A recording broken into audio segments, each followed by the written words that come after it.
From awaytogarden.com and robinhoodradio.com, this is A Way to Garden with Margaret Roach, your weekly invitation to dig in and grow. It's urgent garden question time again on the show this week, which means Ken Druse is here to help provide the answers about topics ranging from good and bad materials for making garden paths to issues with powdery mildew on various plants and roses with black spot and more. But first, this message. Underwriting support from Timber Press, your go-to resource for books in gardening and nature. Whether you're a new gardener, a professional at the top of your field, or a reader interested in the wonders of the natural world, their books are there to help you grow. timberpress.com. Longtime friend and fellow garden writer Ken Druse, just back from a garden-filled lecture trip across the nation, joins me today as promised. Hi, Ken. Across the nation, that sounds wonderful. It was, wasn't it fabulous? It was a whole thing, a road trip. No. Right. I was at Newark Airport. Yes. Yep, that was half the trip. Garden capital of the. Oh no. Yeah. Mm-hmm. But you did. Yeah. Go ahead. You've been traveling. Yeah. I went to California, mostly to see friends, because I figured if I'm going to Newark Airport, I might as well go to California, even though I didn't have a lecture in California. Okay. Then I went to Minnesota after that, where I did have 2 lectures at the Minnesota Landscape Arboretum, which is incredible. And they have something like 800,000 visitors a year. And it's garden after garden after garden, and 1,200 acres, and fruit testing because it's allied with the university. I was blown away. It was really hot, though. Well, that's everywhere, right? Yeah. But still, so you had never been before? I've never been there, huh? Well, I've been to Minnesota. I've been to Minneapolis, St. Paul, but I'd never been there. To the Landscape Arboretum, okay. Right, and the Anderson Horticultural Library is part of that. It was really something. And the apple, acres and acres of, they're trying to have wine grapes, but that's another story. But that's where the Honeycrisp apple was developed. Oh. Which is becoming one of the most popular. Absolutely, yes. Absolutely. Yes. And they have this amazing thing. They do so much research. But Margaret, I wanted to tell you, they are doing DNA. They test the DNA of seedlings, and they can tell from a leaf whether it's going to be crisp and how long it's going to keep and whether it's going to bear fruit early. So they don't always have to grow the thing on to have fruit to know whether it's worth saving. Isn't that incredible? Crazy? Yeah. Brave new world, baby. Mm-hmm. Wow. And then you said California. You went to California as well. I was in California first, in Northern California, just visiting friends. And I went to the Berkeley Botanical Garden, which is wonderful, and as always, and hot. But then I went to a private garden in Piedmont, a garden I'd never seen before. And, I don't know if you've ever been to the San Francisco area. Piedmont is east of Oakland. I've been with you, Ken Druse. We've traveled there together. Well, You're just teasing. I was talking to the people listening. You don't want to tell people that we've traveled the country together. No, I was asking the listeners if they've ever been. Yes, okay. Yes. But it's so incredible to be able to, they can grow a lot of apples. They can grow some lilacs because it gets cold enough to have these things, but also it freezes. They have a killing frost like every 30 years. But this garden had a Brugmansia collection, Brugmansia, the angel's trumpets. That we Eastern and Northeastern gardeners have to store in the cellar in the winter or whatever, right? Sometimes they're alive. Sometimes. But this guy had 20 different kinds, wow. 2 different variegated ones. It was amazing. Huh. Anything else? And did anything that we grow that they grow? Or? Well, that's the thing, because it does get cold enough. Yeah. At one point, the homeowner was testing me. I didn't know I was being tested. He said, "Do you know what that is? Do you know what that is?" And I did. That's Astilboides. And then he asked me, "Do you know what this is?" And I think it was Diphylia samosa or something like that. And he turned to the people I was with and he said, "Oh, he's pretty good." I have that plant. I have both those plants, huh? I know you do. I always think of you. We can't look at Astilboides without thinking of you. Yeah. But then they showed me Cyneolysis. Well, they said it was Cyneolysis, and I had to correct them. I said, that's Ligularia japonica, which is a very easy to grow, wonderful plant that I have grown for years, and you don't see it very often in gardens, which is kind of terrible because it's terrific. It has, divided palmate leaves and has these funny garbanzo beans on wands before it blooms. Yes. And but the leaves there were, I kid you not, about 18 inches across, and my leaves are like 11 inches across. With all the rain we had this spring, I would say I grow it also, and I would say mine are maybe not 18, but close, but some of the bigger leaves. So to give people an idea, it has this clump of from which emanate these beautiful fringed, as you say, like hand-shaped, but fringy kind of leaves, very elegant and very dramatic. And what I did with it, I have these big areas of hellebores that, they flower early in this early spring, and then they have evergreen-ish almost foliage. But it's kind of, it's nice, but it's nondescript. So I wanted to kind of break up the masses. And so I made spaces every so often in this big old bed of hellebores. I put a number of these Ligularia japonicas, and as they've come into their own, it's like this beautiful fringy palmate foliage. It kind of comes up above the sea of green hellebore foliage at this time of year. And then, as you say, it has these little strange garbanzo bean buddy sort of things, and then yellow daisies, gold daisies up top, way up high. They're tall when they're in bloom, right? Right. That sounds really great. So it's kind of a punctuation thing in the way that, you punctuate your landscape very beautifully on a larger scale with, like, you have columnar trees every so often or something, but it's like a miniature version of that. And it's not columnar, but it's like contrasty, but it's not competing with it. It's just, it works. And when the hellebores are doing their thing, the Ligularia isn't up enough to besmirch them. Do you know what I mean? It kind of works, right? How moist is it where you have it growing? Well, you always tease me because I'm on the bottom of a hill, on the downslope of a hill, so I probably have good moist soil. But it's not very. It's under a big old apple tree, like a 150-year-old apple or 40-year-old apple tree. So it gets shade. But it's just fun, and I just did it kind of.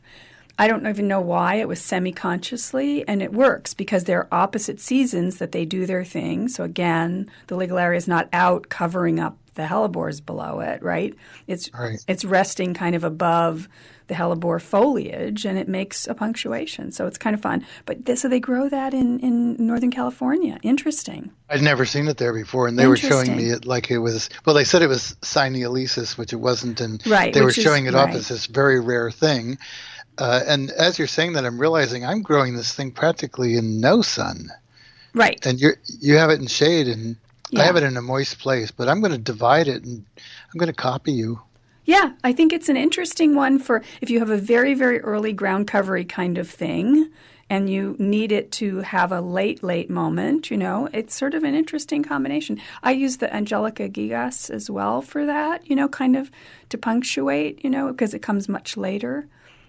As well, but this is even better. So anyway, we're mentioning water, and I was just going to tell you this too, that in Northern California, in the local papers, they shame homeowners who use too much water. Yeah. And this garden had its own wells because they didn't want to draw on the municipal water supply because, as I said, it likes a moist place, but this place too was a hillside, and it was at the bottom of a hill, just like you have. Yeah. Huh. Interesting. Speaking of sort of environmental consciousness, you mentioned when we spoke the other day, you mentioned that you've been reading in the headlines some Roundup news. That'd be the first time I've ever said that word out loud on the show. Some Roundup with a capital R news. Uh-oh. Yes? Well, maybe it was glyphosate. Yes. News. Just that I think it's been banned in like 17 countries. I'm not sure of the number, but it was banned. I think last week. The chemical was in Austria. Right. In Austria, yeah. I don't think it's gone into effect quite yet. Right. Some places have banned it for non-commercial use. Some places have banned it except for the use on invasive plants. Right. But it's happening more and more, and Monsanto / Bayer has been sued for $1 billion. Yeah. Or something. Well, I think, and the Austrian thing, I think, was breakthrough news because it was the first European Union nation to do this, even though it's not supposed to take effect till next year. But the EU allows it, so it's got to be reconciled, those two things. But interesting bit of news, to keep track of. So we should do some questions before we hang up. Well, how's your garden? Oh, my garden. Oh, let's just put it this way. Weeding is something where I'm not just bringing like a 5-gallon empty nursery pot with me and pulling a few weeds, but between all the moisture we had in spring and now we've had a bout of intense heat and humid and whatever. And it's really like I'm bringing the tarp and dragging that behind me and filling the tarp. Things are just springing up and reaching their full potential. So lots of serious weeding and re-edging all the beds. The edges get really shaggy once we have heat, especially when we had so much wet. And lots of kind of it's almost like another cleanup. It's like a mini cleanup for me, the way I garden at this time of year. A lot of cutbacks, cutting back geranium, macrorhizum, and other things so that they'll look good into the fall. So creating lots of debris into the compost heap, it all goes. Yeah. Ugh. I had 30 inches of rain in the first 6 months of the year. Yeah. It's and normal for our area is just over or at least low 40s for the whole year. Right. Yeah. Right. Yeah. Just so for people who are in other areas, it's for perspective. So that's having 3/4 of our rain in the first half of the year. Be careful what you wish for, right? Exactly. So we had a question. We had talked about garden paths at one point in the not too distant past. And Eric wrote to us to say that he'd welcome some further discussion of paths, in particular if we recommend bringing in or lining paths with materials like pine needles, wood chips, or do we just, when we make a path, do we leave the bare soil?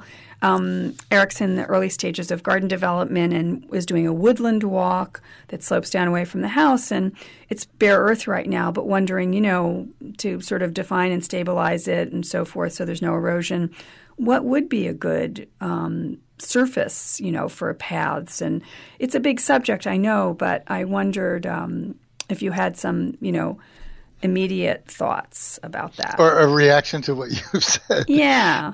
You said needles. I said pine needles. Well, Eric said pine needles, chips. It was wondering some possibilities, yeah. Well, I just want to say, especially you put the word slope and needles together.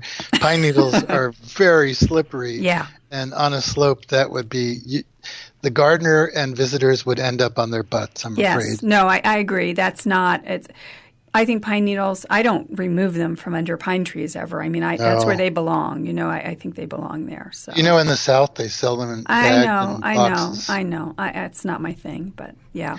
Me neither. Yeah. I don't always think wood chips are pretty, but if there's one place for wood chips, it's on a path. Yes. Not on the beds, not as mulch with plants. On a path, that's fine, and often it's inexpensive, sometimes even free. I know it's not aesthetically the nicest thing, but that's a pretty good choice for a path as long as you don't have flooding like I do when the mulch floats away. Right. What I find I have one sort of a path that has some a grade change, an uphill kind of a path that's in a shady area, a woodlandy kind of area. And I found that with the bigger chips, they were moving around too much underfoot, but rather than even the small chips, the nuggets or whatever they're called, I liked the shredded bark. And it's not a material I love, generally speaking. I wouldn't want it all over the place. But it kind of packs down in a way and becomes a nice, thick surface that doesn't, it's not so erosion prone. I don't ever notice it getting, disturbed, like chips can kind of float away or move away, right, or like we said about pine needles. So I like that shredded and it looks bark so much more natural. It does. It does. It kind of knits. That's a good word for it. That's a good word for it. Yeah. Yeah. Yes. I saw recently I think it was on Instagram, Duncan Brine, a gardener not far from, maybe an hour south of where I am in the Northeast, kind of Hudson Valley-ish. he has some paths in a big woodland garden, and someone asked when he posted a picture, I think it was, how do you keep your paths so nice? And I think that's the other thing, is that where does everything like to seed in, or all the weeds like to pop up into mulch and paths and driveways and gravel and And he said, and it just made me so happy because that would have been my answer too. He said, scuffle hoe, the tool that it kind of cuts the heads off little baby sprouting weeds, dislodges just a teeny bit of the surface by pushing back and forth. It cuts in both directions. There's also stirrup hoes. I use a scuffle hoe. I can show a picture of it with the transcript if people don't know what it's like. But it's like, that's the other thing you have to have if you're going to do a path network, is you don't want to be like crawling around on your half a mile or even 100 feet of path, weeding it every 2 weeks, like another bed, right? So maintenance. Well, and if you don't have as many tours as you have, grass paths, I think that's another place where grass might be appropriate. Absolutely. Yeah. If you do have erosion issues too, because it'll hold it a little bit. And it doesn't have to be lawn grass. It can be, I suppose, clover and some other things. Yeah. So moving on, we have, of course, it's that time of year, a lot of pest and disease questions. Multiple people wrote to us about black spot on roses and powdery mildew of various plants. Sana, a reader named Sana, said she has several David Austin roses on the east end of Long Island. Every summer they get black spot. She agonizes on how to prevent and treat the pesky problem. So that was one, and lots of others along that vein. Now, I answered her by email, just saying, just as a starter, of course, there's chemical fungicides, but I am not interested in those and not going to use them. And so some of the thing to always remember with these fungal diseases, I think, is that it's not easy to prevent them, but it's easier to prevent them sometimes than cure them organically. Mm-hmm. So don't you think? Absolutely. Yeah. So strict cleanup the fall before, getting rid of nasty, tainted leaves and so forth from underneath them.